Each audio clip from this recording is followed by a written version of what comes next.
હાય ગાય, જય શ્રી કૃષ્ણ બધાને. Welcome to my YouTube channel. તો આજે આપણે બનાવીએ છીએ ભાજી પાવ રેસ્ટોરન્ટ જેવી, અને જે અમુક ટિપ્સ જે હું યુઝ કરું છું એવી ટિપ્સ બતાવીશ તમને. તો કેમ છો બધા? આજે જો મેં લીધું છે આની અંદર ફુલાવર, ગાજર, ખૂબી અને બટાકું. તો મેં ફુલાવર લાઈક ચોથા ભાગનું લીધું હતું, બટાકું 1.5 લીધું હતું, ગાજર 1 લીધું હતું અને ખૂબી છે એ થોડી લીધી હતી.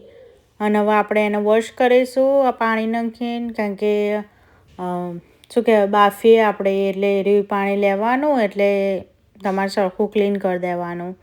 તો આપણે એને મસ્ત એવી રીતના હાથથી ધોઈ અને 2-3 વખત પાણી લઈ અને ધોઈ કાઢવાનું, અને પછી થોડું પાણી નાખીને આપણે બાફા મૂકવાનું એના. તો મેં આની અંદર લીધું છે 1.5 ગ્લાસ પાણી લીધું છે. તો આની અંદર હવે આપણે નાખીશું મીઠું. તો મેં અહીંયા 1.5 ચમચી મીઠું નાખ્યું છે. મીઠું ને એવું છે એ થોડું બાફામાં નાખી દઈશું, કારણ કે એનું બધું મોરો ટેસ્ટ ના આવે, એટલે હું બાફામાં જ નાખી દઉં. તો હવે અને મેં મૂક્યું છે આને ઇન્સ્ટાપોટમાં. તમે તમારા જોડે કુકર હોય તો કુકરમાં મૂકી શકો, પણ મારી જોડે ઇન્સ્ટાપોટ છે અને મેં એની અંદર લાઈક સ્ટીમનું જે બટન આવે ને ઇન્સ્ટાપોટમાં, એનું 15 મિનિટ જેવું મૂક્યું છે. હવે આપણે આના ગ્રેવી માટે લઈ લઈશું ડુંગળી, ટમેટાં અને કેપ્સિકમ એ લઈશું. તો મેં અહીંયા ડુંગળી અડધી લીધી, કારણ કે મારી જોડે બહુ મોટી ડુંગળી હતી એટલે મેં અડધી લીધી છે. અને કેપ્સિકમ લીધું હતું થોડું, ચોથા ભાગનું કેપ્સિકમ છે, અને ટમેટું છે. તો એટલે વસ્તુ લીધી હતી મેં. અને અમે લાઈક હું ક્યુબ છે ને ફ્રોઝનમાં કરી દઉં છું, આપણે લસણ, આદું, મરચાં ને એના. તો મેં આની અંદર લીધું છે આપણે કાશ્મીરી જે મરચાં આવે ને, એને મેં પલાળી દીધા હતા, અને પલાળીને પછી એની ગ્રેવી કરી દીધી હતી બાફીને એને. અને મેં શું કહેવાય આદું છે, આદુને બી ક્રશ કરી અને ક્યુબ કરી દીધા હતા. અને ગાર્લિકને એવી રીતના કર્યું હતું લસણને. તો લસણને બી ગ્રાઇન્ડ કરીને ક્યુબ કરી દીધા છે. અલગ અલગ ક્યુબ કર્યા, કારણ કે મારે અલગ અલગ વસ્તુમાં અલગ વસ્તુ જોઈતું હોય, તો તમારે બધું મિક્સ કરેલું હોય, અમુકમાં અમુક વસ્તુ ના જતી હોય તો પછી હવે આપણે આની અંદર ડુંગળી, કેપ્સિકમ અને ટમેટાં એ બધું ક્રશ કરી લઈશું. આને હું ગ્રાઇન્ડરમાં ક્રશ કરું છું, જે ચોપર હોય એમાં. એકદમ પ્યુરી નહીં કરી દેવાની, અચકચરા જ ક્રશ કરવાના. તો શું તમારે વઘાર કરો તો લાઈક તમને સારી લાગે ભાજી પાવમાં, તો તમારે અચકચરા અને બધા અલગ અલગ જ ક્રશ કરવાનું, બધું જોડે ના ક્રશ કરતા, કારણ કે બધાના લાઈક ચડતા વાર લાગે. ડુંગળીને ચડતા વાર લાગે, ટમેટાને ચડતા બહુ એટલો બધો ટાઈમ ના લાગે, અને કેપ્સિકમ નહીં એટલું બધું ચડતા વાર ના લાગે એમ. તો એટલું ક્રશ કરી લેવાનું અચકચરું. અને મેં આ ક્યુબ જે હતા એ ફ્રોઝનમાંથી કાઢી દીધા હતા, એટલે જો મસ્ત એવા થઈ ગયા છે, બધું સરસ એવું એ થઈ ગયું. તો આટલી વસ્તુ છે આપણે વઘાર માટે લઈશું. પછી મેં આ વઘાર માટે બટર લીધું હતું. આપણે જે સ્ટીક આવે એ રહી અનસોલ્ટેડ બટર આવે ને, જે એની સ્ટીક આવે એનું અડધી લીધી હતી. અડધી સ્ટીક મેં બટર લીધું હતું, અને અંદર થોડું તેલ એડ કરીશું આપણે. તો કારણ કે ભાજી પાવ છે એટલે તમારે તેલ થોડું વધારે જ જોઈએ આની અંદર, એટલે તમે થોડું વધારે જ નાખજો તેલ, કારણ કે તમારે ખબર છે ભાજી પાવ બહાર જેવી ખાવી હોય તો પછી થોડું હરખું નાખવું પડે આપણે. તો મેં અહીંયા તેલ સારું એવું લીધું હતું, અને બટર અંદર નાખ્યું હતું અડધી ક્યુબ જેવું. તો મસ્ત એવું બધું ઓગળે એટલે આપણે બધું અંદર નાખીશું. પહેલાં આદુ, મરચાં અને લસણ એનું હતું જે પ્યુરી એ નાખીશું. એટલે મસ્ત એવું સરખું એવું બધું નાખી દેવાનું આની અંદર, અને મસ્ત હલાવી દેવાનું, એટલે શું તમારે મસ્ત ચડી જાય. અને ગેસ છે એ મેં મીડિયમ જ રાખ્યો તો, બહુ હાઈ નહીં રાખવાનું, કારણ કે બધું બળી જાય, કારણ કે કાશ્મીરી મરચું નાખેલું છે એટલે. તો એવી રીતના તમે કાશ્મીરી મરચું ફ્રોઝન કેવી રીતના ક્યુબ ના હોય તો તમે લાઈક થોડા મરચાં છે ને એ પલાળી દેવાના, અને જાણે આદુ મરચાંને એ કરો ક્રશ, ત્યારે એની અંદર નાખી દેવાના, એટલે સરસ એવું થઈ જાય એમ. પણ આદુ મરચાં લસણનું છે એને એકદમ ગ્રાઇન્ડ કરી દેજો, કે કાશ્મીરી મરચાંના પેલા બિયા હોય ને જે મોઢામાં ના આવે એના લીધે. તો એ બધું આમ ક્રશ કરેલું હોય ને તો સારું રહે એમ.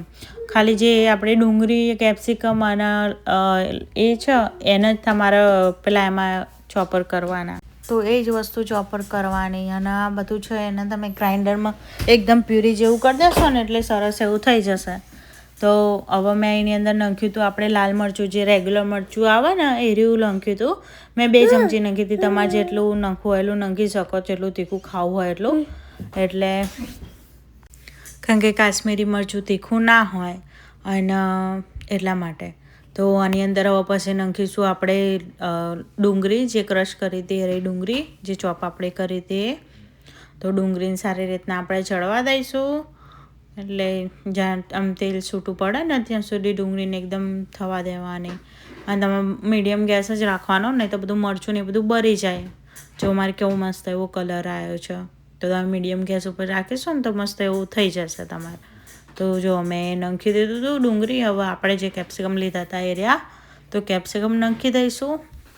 તો કેપ્સિકમને ચડતા બહુ વાર ના લાગે, એટલે તમારે કેપ્સિકમ તો 1-2 મિનિટ તમે ચડવા દેશો ને એટલે સરસ એવા ચડી જશે. અને બહુ ચડેલા બી ના સારા લાગે ભાજીપામાં, એટલે તમારે 1-2 મિનિટ જ થવા દેવાના, બહુ કૂક નહીં કરવા દેવાના. તો મેં કેપ્સિકમ નાખી અને મસ્ત એવું બધું મિક્સ કરી દીધું હતું અને થવા દીધું હતું કેપ્સિકમને થોડો ટાઈમ. અને કેપ્સિકમ એ જો મસ્ત એવા થઈ ગયા છે, જોયા. તો કેપ્સિકમ એ મસ્ત એવા એકદમ તેલ છૂટું પડી ગયું છે. પછી એની અંદર મેં નાખ્યું હતું ટમેટું, કારણ કે ટમેટાને થોડું એ થાય, તો ટમેટું છેલ્લે નાખ્યું હતું મેં. તો ટમેટું નાખી દીધું હતું. અને તમે ટમેટું કેપ્સિકમ જોડે નાખવું હોય તો એ નાખી શકો, પણ ડુંગળી ખાલી પહેલાં ચડવા દેવાનું.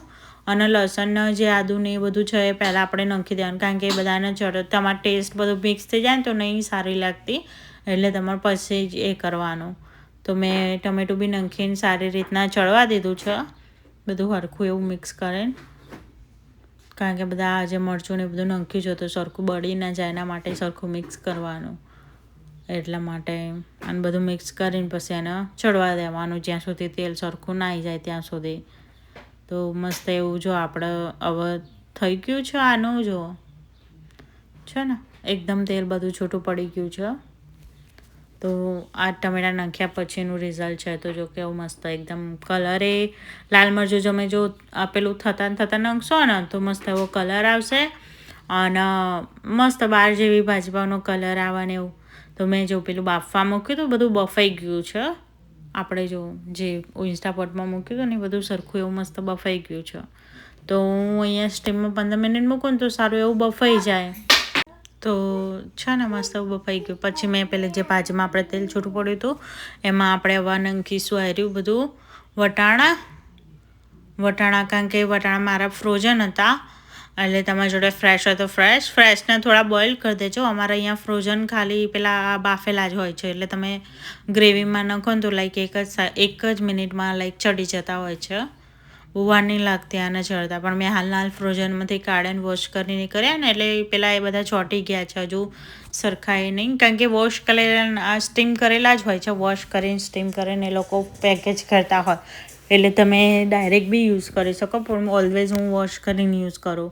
તો લાઈક પાછા ફ્રોઝન થઈ એમ પેલા એ થઈ ગયા હતા, હજુ સરખા પાણીમાં નહોતા એ ધોવાયા ને, એટલે તો આવી રીતના તમે, કારણ કે તમે જો ફ્રેશ હોય તો તમે થોડા બાફી લેવાના, કારણ કે આપણે ઇન્ડિયન હોય ફ્રેશ હોય એટલે તમારે થોડા ચડતા વાર લાગે. અને એમને નાખવા હોય તો પછી થોડું ચડવા દેવાનું, નહીંતર બાફી લેવાના ફટાફટ કરવું હોય તો. તો મેં હવે આની અંદર નાખ્યું છે ધાણા જીરું. તો મેં આની અંદર ધાણા જીરું નાખ્યું છે 1 ચમચી જેટલું. મીઠું નાખ્યું છે, કારણ કે બાફામાં બી મીઠું નાખ્યું હતું એટલે મેં થોડું જ નાખ્યું છે મીઠું, 1/2 ચમચી જેટલું મીઠું નાખ્યું છે. અને આ MTRનો ભાજીપાવનો મસાલો નાખ્યો છે. તમારે ઇન્ડિયામાં મળે છે કે નહીં? અહીંયા તે પટેલમાં મળે છે. તો ભાજીપાવનો એરિયો મસાલો સારો આવે છે. બીજા બધા બી સાંડનાય આવે છે અને ખેલાય આવે છે અહીં જાતા, પણ મારો ફેવરેટ એરિયો છે MTRનો. એનાથી કલર એ સરસ આવે ને ટેસ્ટી સરસ આવે છે. તો તમે તો આમાં મેં 2 ચમચી જેટલો ભાજીપાવનો મસાલો જે નાખ્યો છે MTRનો, તો તમે ટ્રાય કરજો, એરિયો બહુ સરસ આવે છે. તો મસ્ત એવો ટેસ્ટ એવો સારી રીતના આવે છે. તો મેં 2 ચમચી ભાજીપાવનો મસાલો અને ધાણા જીરું 2 વસ્તુ નાખી હતી, અને બધું સારું મિક્સ એવું કરી દઈશું આપણે આની અંદર. તમારી જોડે ભાજીપાવનો મસાલો ના હોય તો તમે ગરમ મસાલો બી યુઝ કરી શકો, પણ ખબર નહીં, ગરમ મસાલાનો ટેસ્ટનો ભાજીપાવનો ટેસ્ટ થોડો ડિફરન્ટ થઈ જાય, કારણ કે ભાજીપાવનો હોય એ તમારા ભાજીપાવ માટે જ હોય, એટલે એનો થોડો ડિફરન્ટ ટેસ્ટ આવે. અને જે આપણે ગરમ મસાલો હોય કે આપણે બધા શાક માટે હોય, પણ તમે ટ્રાય કરી શકો કે ગરમ મસાલો બી નાખ્યો હોય તો. પણ હું નહીં નાખતી, જે ભાજીપાવનો નાખ્યો હોય તો હું ગરમ મસાલો નહીં નાખતી, એટલા માટે. તો બધું મસ્ત એવું મિક્સ કરી દઈશું આપણે. જો મસ્ત એવું થઈ ગયું છે. અને પછી ગેસ તમારે એકદમ લો કરી દેવાનો અને હવે આની અંદર આપણે જે બધું બાફ્યું હતું એ બધું વસ્તુ એ કરીશું. જે આપણે બાફેલું વસ્તુ છે એ લેવાનું છે અને બધું એ નાખીશું આપણે આની અંદર. તો બાફેલી વસ્તુ હતું મેં બધું એને મેશ કરી લીધું. એકદમ ઝીણો મેશ કરી લેવાનું. આપણે મેશ કરવાનું જે હોય ને એનાથી એકદમ મેશ કરી લેવાનું. એટલે મસ્ત એવું થઈ ગયું છે જો મેશ. તો હવે આ બધું મેશ કરેલું છે એ બધું આપણે એના ભાજીપાવમાં એડ કરીશું. તો ચલો આપણે બધા આને એડ કરીને બતાવું તમને. અને ગેસ આપણે ધીમો જ રાખ્યો તો જો મસ્ત એવું મેશ થઈ ગયું છે. જો બાફે તો પછી એનો કારણ કે સરખું એવું બફાઈ જાય ને અને બીટ નાખ્યું હોય ને તો સરખું એવું બફાતું આની અંદર મેશ નહીં થતું. બીટના કટકા રહી જાય. જાણે એવું લાગે કે આપણે કાચું બીટને પેલું એવું ખાતા હોય ને એના જેવું એકદમ મેશ બી નહીં થતું અને પિંક કલર થઈ જાય એનો. તો તમે બીટ નાખવું હોય હેલ્થી વર્ઝન માટે તો તમે નાખી શકો. પણ પર્સનલી મને નહીં ગમતું બીટ એટલે નહીં નાખતી હું.